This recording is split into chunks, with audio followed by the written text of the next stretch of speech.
Right, but I want to have a genuine conversation about Bruno Fernandes. Talk about his future at Manchester United now. With obviously the Cunha deal being over the line, Manchester United planning to kind of reset the foundation of the club. Should Manchester United sell Bruno Fernandes? I'll be running through the latest on the transfer news. We've had some interesting updates on his move to Al Hilal. I mean, yeah, let's get into it. So listen, Bruno, we know he's obviously been heavily linked with the move to Al Hilal. He's reportedly asked for 30 million net per season, while they're offering 25 million. Now, obviously, we know his agents had that meeting with Al Hilal officers or CEOs on Monday. That went late into the night. It was in Riyadh in Saudi Arabia. Listen, it's a big deal, this one. And with Manchester United in the position that we are, the need to invest into the squad is necessary. And obviously, Bruno Fernandes, if you were to sell him, he brings you a lot of revenue, a lot of money immediately to the club, which can immediately be needed to invest. Now, Manchester United reportedly will have around £125 million to spend in the transfer market. Now, for me, if you were to sell Bruno, which I wouldn't, he's one of my favorite. He probably is my favorite United player right now, with Amad Diallo and Yoro Romelu, these sorts of players. But you look at what you look what he's done for this team. Sorry, Bruno, in the years that he's been here, he's absolutely priceless for me. And I think, listen, I want him to win the Prem and the Champions League. At the club, I think he deserves that with the performances he's put in. Obviously, he put that message on social media: if you tried and failed, congratulations. Some people don't even try. Some people obviously interpreting that. I mean, we don't actually know what it means. I mean, it's not typical. It's not Bruno. Bruno's not really a player to send cryptic messages like that. Could it mean Saudi have tried to, or Al Hilal have tried to stay in where he wants to stay at United, or is it he's tried at Manchester United and he's given his best, but it still isn't enough? And some people and some players in recent years haven't tried. We don't know. But again, if you look at the positives of selling Bruno, you get pure money that can go into reinvest in the squad for greater good, improving positions. It allows free space, and that is probably the main benefit, that it allows space as well for other players to come through, but also the money you do get through from it. Now, obviously, the negatives: he's a core part of this team. There's not many other leaders. There's not many players in world football, if you slot him into this Manchester United team, can do what Bruno Fernandes has done. As I said, we've signed Cunha. If you sell Bruno, you get between just say 80 to 100 million pounds. You can go in and get an Mbuemo, maybe even a Gyökeres, maybe an Osimhen, something like that. But for me, my stance is do not sell Bruno Fernandes. Let me know your thoughts in the comments. As I said, it's a split in opinion. You know, I think it is very 50-50, because I'm seeing a lot of people say they would actually sell Bruno Fernandes for the money. And you have to look at it from Bruno Fernandes' side. They're offering generational wealth money. It's, what is it, 700k per week.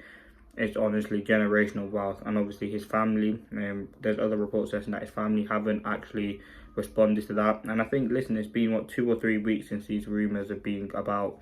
The fact that Bruno hasn't decided yet would kind of indicate he's willing to stay at Manchester United. I think you see the way he talks about the club and the way he does love the club. It's quite eye-opening, and I don't think he will leave Manchester United. That's just my initial thoughts, but we've seen worse things happen before. I mean, Trent, someone who, obviously we don't like Liverpool, but someone who was at Liverpool for 20 years and decided to leave on a free. Like, Bruno would be able, I don't think Bruno would ever leave on a free, but he is, if he was to leave, would get us money. Now, we are seeing a lot of players move, and I think Al Hilal, as I said, generational wealth. They won before the Club World Cup, which starts, I think, is in 2 weeks.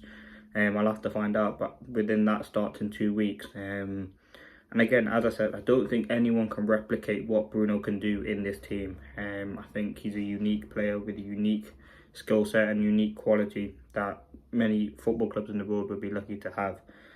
Now, as I said, with the club's financial position, the Glazers, Ineos, Ratcliffe, these sorts of people may look at selling Bruno Fernandes for the money that they can get.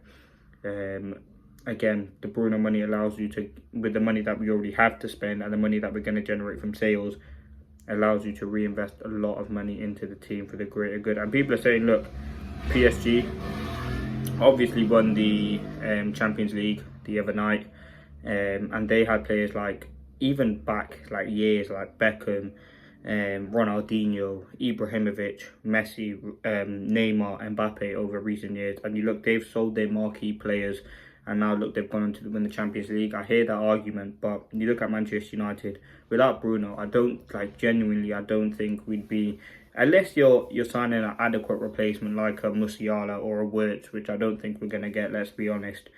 It is very, very difficult to see because, as I said, there's certain elements of me that would sell Bruno, but just the fan and the fact that I've watched Bruno since his debut against Wolves in 2020 to now, what he's done, the big moments for Manchester United that he's contributed, especially last season. If you want, 24-20, the season has just gone, 19 goals, I believe, and 19 assists in where Manchester United finished 15th.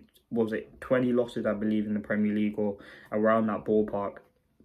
Like, Bruno's been absolutely essential to what Manchester United are trying to build. Obviously, Ruben Amorim wants him to stay. I believe most of the fans want him to stay, but it's up to him to make that decision. And let me know your thoughts in the comment section below. Would you sell Bruno Fernandes? And if you were, or if you was going to, which players would you bring in to replace him? I'm hearing Cunha, I'm hearing Osman, I'm hearing Mbeumo, I'm hearing Gyökeres, I'm hearing Cole, but I'm hearing a lot of names to come in to replace Bruno. Again, we're not going to get lots of money, but it would be in the region between 80 to 100 million pounds, around that mark, maybe 120, that you would be able to invest, or you'd be able to get to Bruno Fernandes. That's what Al Hilal are willing to offer.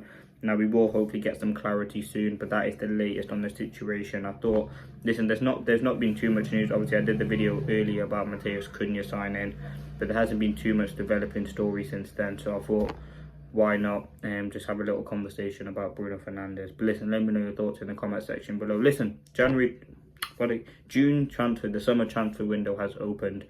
We are now on June the 1st. Obviously, we have 10 days of this window before it closes, and then it reopens on the 16th. And yeah, listen, first day we announced the player, and yeah, let's see what happens going forward.